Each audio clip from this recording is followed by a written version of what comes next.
RN. Look, if I listed her accolades in the music industry and beyond, we would be here for hours. But I will mention some of the classic songs from her wonderful repertoire. Me, Myself, I, Drop the Pilot, Show Some Emotion, Love and Affection, My Baby's Gone. Intimate songs about love, about connection, about finding our way, and all songs that I think stem from a particular passion for jazz, for the blues, for a unique kind of pop. Joan Armatrading is one of the most celebrated musicians of her generation, born in the West Indies. She did most of her growing up, I gather, in the UK. Middle child of 6. Her debut album was in 1972. She was the first UK female singer-songwriter to gain international success. So it's remarkable, 40 years later, to think she's still connecting with audiences, has just released her 20th album, and I'm delighted to say she joins us this morning on Life Matters. Joan, welcome. Thank you very much. I think I'll just go now. Nothing else to add. What's this about you running your first marathon at 58? Yeah, I did. I actually tried to run the London Marathon, but the process of getting into the marathon seems to be quite difficult. But I managed to get into the New York one finally, and did it, and had an absolutely brilliant time. It was fantastic. It's a really, really good thing to do, and just good for feeling great. The sense of achievement at the end of it, and also was able to collect quite a bit for charity as well. So, who are you collecting for? I'm just surprised your knees didn't give out. Mine would. I'm not going to tell you the whole story, but I did have problems with my knees only because of something that happened just before the actual race time.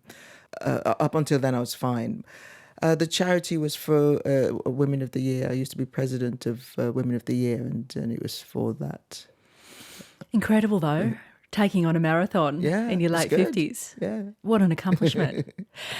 Look, I have to say what first drew me to your music, and it was through my mother's love of your music. Thank you, Mother. Thank you, Mother. I say that every day.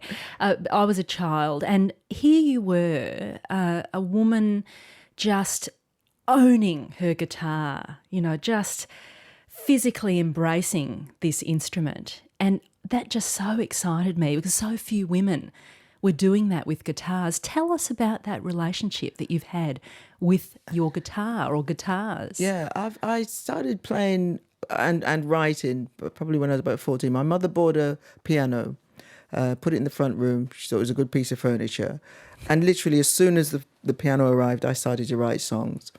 My father used to play the guitar, but he wouldn't really kind of play it in front of me, and he would hide the guitar. And I think because he hid the guitar and didn't really, I don't know what the reason was, but he would hide it away. And I think because of that, it made me want to play the guitar. Of course. So I finally saw a guitar in a pawn shop. It cost £3. Said to my mum, "Can I have that?" She said, "Well, we haven't got the money, but I've got 2 old prams. If they'll swap the 2 prams, you can have the guitar," which is how I got my first guitar, and which I still have. And I think that whole kind of forbidden thing made me very drawn towards it. And then it's, I think, quite a difficult instrument to play.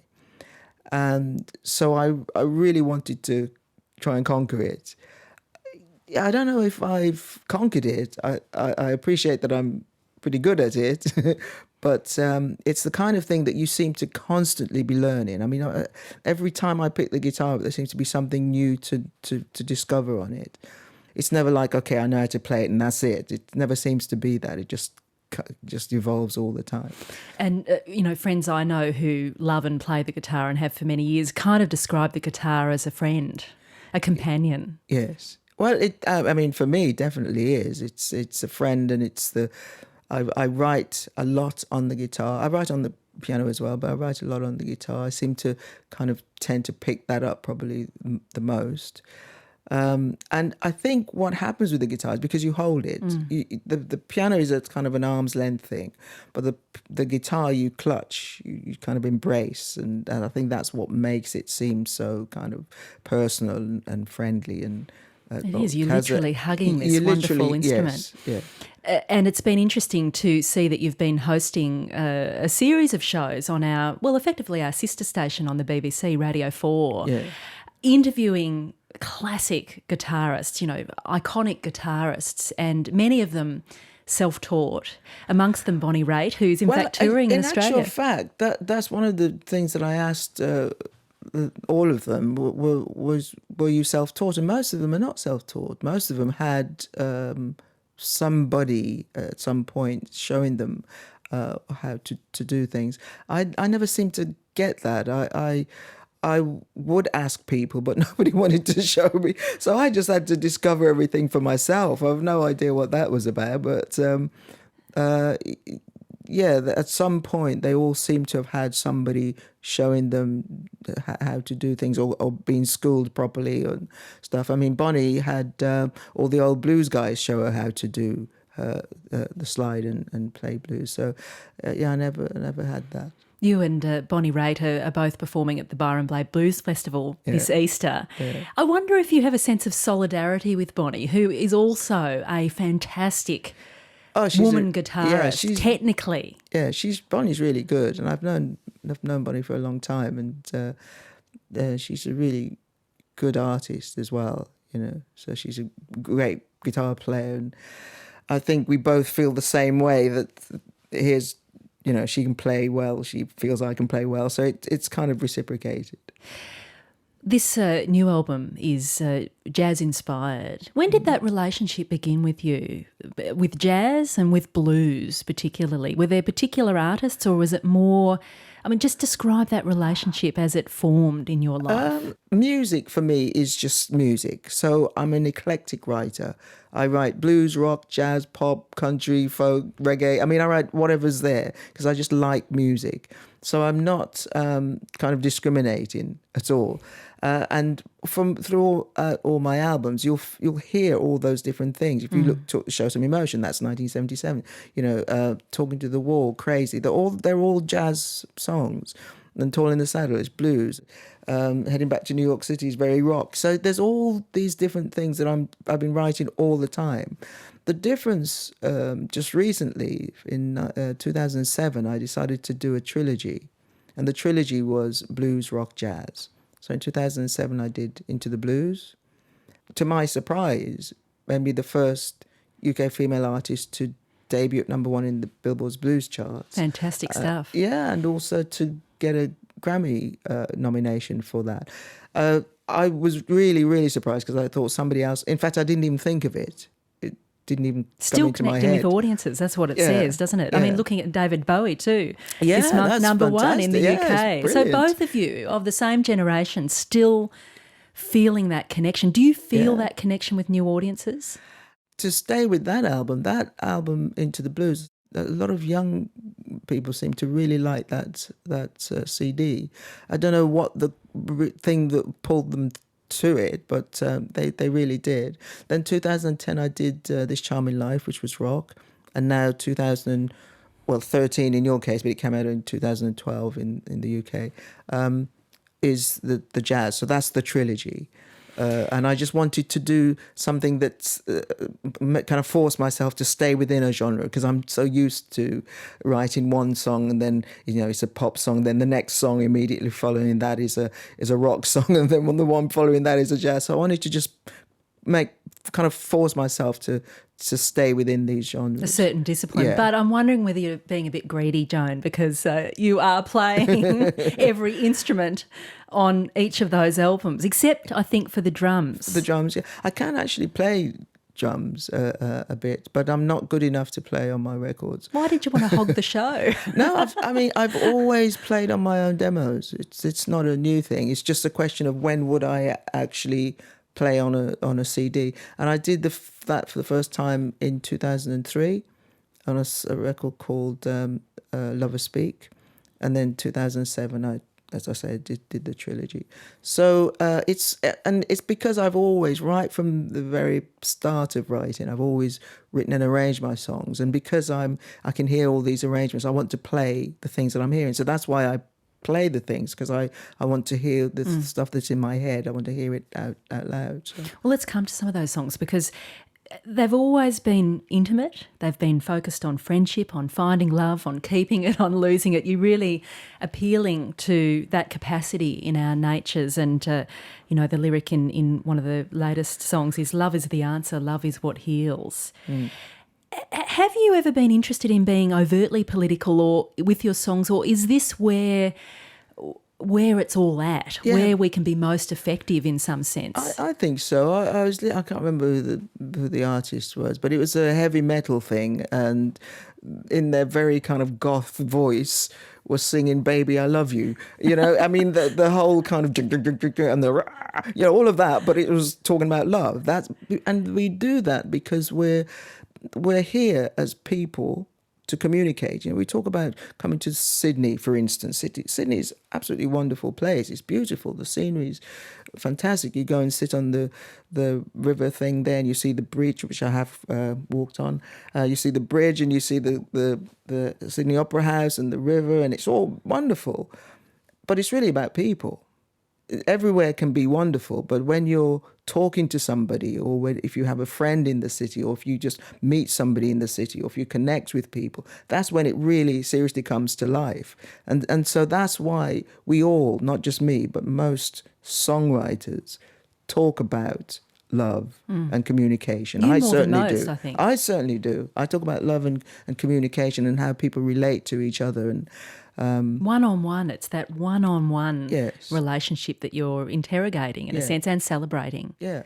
For me, that's quite an important thing. That's, you know, even if you write a political song, in the end, you're still trying to communicate to people. You're still trying to put something across to another person. It's not really going to be to another building. Politics is personal anyway, isn't it, at the end of the day? I wonder if you feel you can connect with people individually as you tour. It's interesting that you're still keeping this stage presence very much alive in your career. You started out being intensely shy, but somehow with the songwriting and the stage presence, you've always looked so utterly comfortable in your skin. I don't know how to explain that one. When I started, I was incredibly shy, but I've always been very, very confident about my music. I've always been very sure about. I've no idea if that's good or bad or where that came from, but I've always been very confident about the songs that I write, that I want to write, that I've written. No self-doubt. No self-doubt. I love that. Never had that. Never had that. And it's not that I haven't had people say, you know, people will always tell you it's not possible to do this, women don't do that.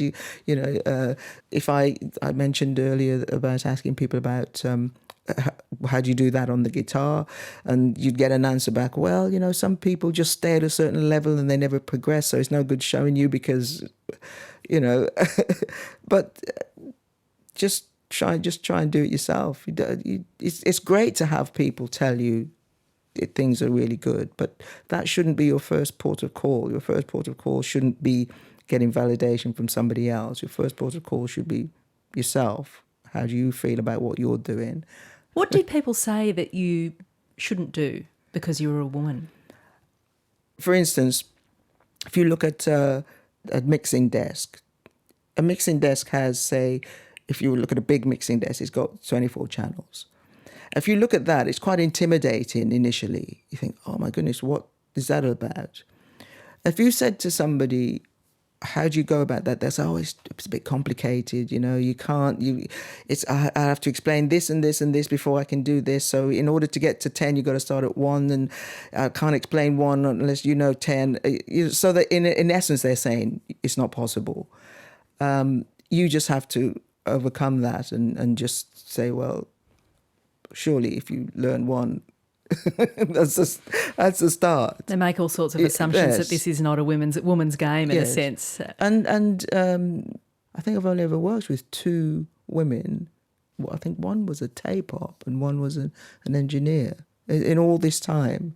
It's probably maybe different today, a little bit different, but certainly in that time. Yeah. Singer-songwriter Joan Armatrading is joining us on Life Matters this morning. The title song, Starlight, on this new album is a sort of cheeky swing at celebrity culture, isn't it? But it's also an appeal to bright young things who might be doubting their own self to step up to the mark and have a go. Yeah, absolutely. I think you mentioned it before, but I'm a very positive person, so I tend to put a lot of that into the songs. And Starlight is exactly that. It's saying to people, there's a line in there that says, you've got a personality, use that. I mean, you need to do the things that you need to do to get on and to try and achieve some of your dreams and ambitions, and don't let people put you off. And there is also a line in there that says, sell your mother for a breakthrough and your father if you have to, because if you kind of go over the top with this thing, then some people will do just about anything. Here I am, can't you see me? Hey, sell your mother for a breakthrough, and your father if you have to. Live in the tree, chasing the rainbow. Everybody wants to be a starlight, shining in the darkest heart. I love X Factor and The Voice and all those. Do you? I absolutely love those programs. Right. Because I think it's a great way for people to experience something that will probably just be once in a lifetime. For instance, if you wanted to go backpacking and you wanted to do that great big journey, that's probably going to be a once in a lifetime thing. Or if you wanted to do a particularly spectacular bungee jump or something, might only be a once. And this is the same thing. It's a great opportunity to experience something that you can't do every single day or every single year. You're just not going to get that opportunity. So if it comes along, I say do it. Absolutely. Why not? How many times are you going to be up on stage in front of 3,000 people in the audience and however many millions watch it? How many times are you going to do that? Yeah, some musicians, established musicians, old-timers in the industry resent shows like The X Factor and, Pop Idol and all that sort of stuff because in a way it's shortcutting the hard yards that they had to do to make it great. Yeah, but it's not everybody who's doing, once they've done that, that's it. They're not suddenly, all of them are not suddenly number one. Maybe the winner might be number one for that year, but that's it. The rest of them have only had that wonderful experience of being up on the stage and performing and showing off, and all their friends see them on the television, and that's really nice. I think it's wonderful. I suspect that part of this is that you have a particular passion for mentoring young musicians, it seems to me. Tell us about the local talent program that, saw you tour with emerging artists right across the UK last year for this album. Normally I would just take one person to support around the whole tour. But I just had this idea that I was doing all these dates and I could probably take all these people and just give a lot of people the opportunity to play in the town hall that they've known for however many years, seen however many bands there, and dreamt about being on that stage, but would never have the opportunity. 56 artists. Yeah, it was ambitious. Who were they? They're not people that we know, but hopefully some of them we will come to know very well. But that lots of them said to me, "Well, I've come to this thing. I've seen pantos there. I've seen my favourite artists there. I've brought my mother there to see whatever. And I never dreamt I'd be on this stage. It's the most famous stage in our city. And here I am playing now, And that was a really nice thing to be able to do. Absolutely, I can imagine. And the other thing I did was, because they were all singer-songwriters, so I gave them each a track on the CD. So it's a 3-set CD called Local Talent. If people want to find out about them, if they go to my site, there's a link straight away to them, and you can see. And there's some really, really, really good artists on there. All types of music, from blues to jazz to rock. They're all some very raw energy people on there as well. Do you remember the first fully formed song that you wrote in your teens? Not really. I remember writing a song called When I Was Young, which just seems a bit strange because I was young. But I don't really remember the song. And I don't remember any of those really, really early songs that I wrote, at that kind of... I wonder if you were writing about love even then. Yeah. No sure. doubt. Oh, yeah. There's life outside of music, and one of the things that you really wanted to do was go back and study. Yeah. What did you do? I did a degree in history, the Open University. I just think education is, it's an important thing, and I'd always wanted to have a degree. And the opportunity for it is there with the Open University. That's just such a brilliant thing. And I did it whilst I was on tour, and really enjoyed it. Very difficult. I wouldn't necessarily recommend trying to study for a degree while you're on tour. Doing a degree while you're on tour. Pulling out the textbooks every morning after a long night on the gig. Quite hard. And though when I did it, they wouldn't let you email. So you couldn't email in your TMA and stuff. So you had to write it out, post it back to the UK. So my things would have to be in even earlier than everybody else's. So it could, if I was here, I'd have to get it back to the UK or America. I'd have to get it back. So that put a little bit of added pressure to get the stuff back. Takes commitment. No, it's good. It was great. That is my... Did it change your sense of yourself, having done that? I don't know if it changed the sense of myself, but it made me very proud of myself. I think it's probably the thing I'm most proud of. Most proud of, yeah.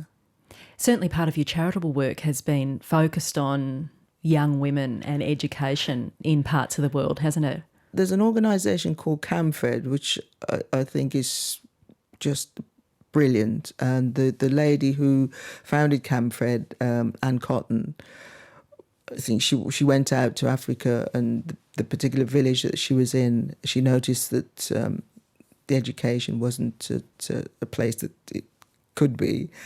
So she went back to Cambridge and started a cake stall, collected money, and then went back and kind of started to help educate. And now they've absolutely millions of young girls she's educated. It's a brilliant thing. Many good things start with a cake stall. Yes. I've often believed. Well, Joan, just before we let you go, what next musically? Well, I'm actually waiting to find out myself.